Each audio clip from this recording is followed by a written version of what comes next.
your kids learn about in history class is in the hands of the State Board of Education. And there's a controversy tonight after a list of who may not make the cut, including some prominent women in history.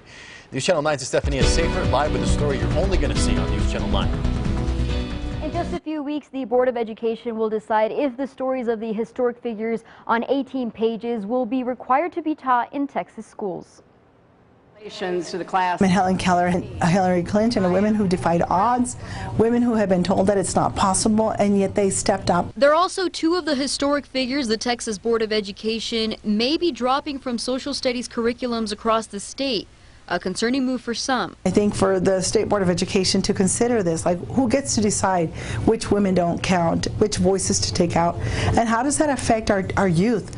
An unimaginable one for others. Helen Keller, she was a story that I grew up hearing my whole entire childhood, from elementary, middle school, high school. But a step toward reform for State Board member Georgina Perez. To clarify, we are not removing anybody from textbooks. As a matter of fact, we're not calling for publishers to issue textbooks until 2023.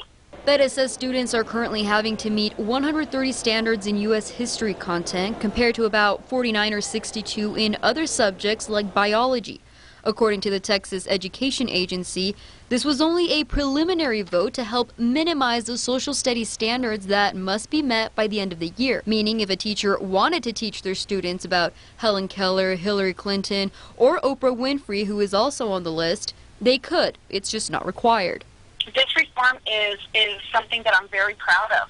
My goal is to provide teachers with excellent content, concepts, and ensure that we're setting up our students for success. The list is not just limited to women. It also includes prominent men like El Paso astronaut Danny Olivas and the Navajo Code Talkers.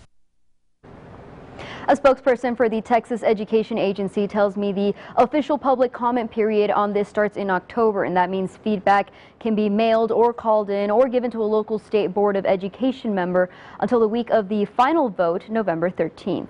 Stephanie Safer, News Channel 9.